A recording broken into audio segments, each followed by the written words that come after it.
সন্দেশখালীতে আগামী 23রা মার্চ জনসভা করবে তৃণমূল কংগ্রেস নেতৃত্ব এবং সেখানে হেভিওয়েট নেতৃত্বরা থাকবেন। কর্মী সভা করবেন তৃণমূল নেতৃত্ব। যেমনটা জানা যাচ্ছে যে 1 লক্ষ জমায়েতের লক্ষ্য নিয়ে কিন্তু কর্মী সভার জন্য এগোচ্ছেন তৃণমূল নেতৃত্ব। থাকবেন পার্থ ভৌমিক, পাশাপাশি থাকবেন সুজিত বসু, ব্রাত্য বসু, তাপস রায় এবং তৃণমূলের একাধিক শীর্ষ নেতৃত্বরা থাকবেন নির্মল ঘোষ, চৌধুরীমা ভট্টাচার্য।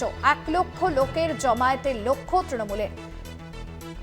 আমাদের বিশেষ প্রতিনিধি দেবজ্যোতি ঘোষ রয়েছেন ফোন লাইনে। দেবজ্যোতি, পুলিশের তরফে কি এখনো পর্যন্ত অনুমতি পাওয়া গিয়েছে এই সভার? কারণ যেভাবে আমরা দেখছি দফায় দফায় উত্তপ্ত হচ্ছে সন্দেশখালী।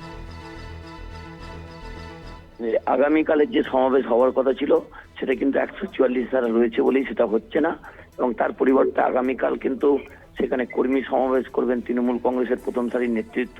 পার্থ ভৌমিক, রতিন ঘোষ সহ বেশ কয়েকজন নেতৃত্ব উপস্থিত থাকবেন এবং 3 তারিখে তারা কিন্তু সন্দেশখালীতে একটা সমাবেশ করবেন। সেখানে 1 লক্ষ মানুষকে জমায়েত করবেন এবং তৃণমূল কংগ্রেসের পক্ষ থেকে যেটা আশা প্রকাশ করা হয়েছে যে সেই সময় একেবারে উচ্চ মাধ্যমিক পরীক্ষাও থাকবে না এবং পরিস্থিতি একেবারে শান্ত হবে এবং সেই সময় সাধারণ মানুষকে সঙ্গে নিয়ে তারা কিন্তু সন্দেশখালী পুনরুদ্ধারের জন্যই কিন্তু পথে নামবেন।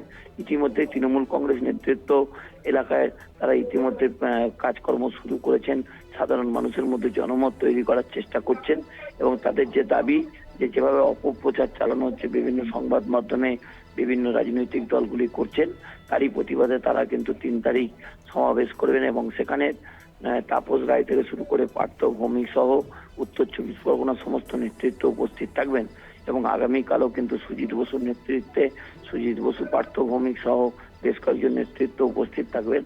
অর্থাৎ সন্দেশখালীর পরিস্থিতি থেকে পর্যালোচনা করে আগামীকাল তারা কর্মী সমাবেশ করবেন এবং 3রা মার্চ তারা কিন্তু জনসভা করতে চলেছেন এবং সেখানে শুধুমাত্র উত্তর 24 পরগনা থেকেই 1 লক্ষ মানুষকে নিয়ে তারা সন্দেশখালী যাবেন এবং মানুষের পাশে থাকার বার্তা দেবেন।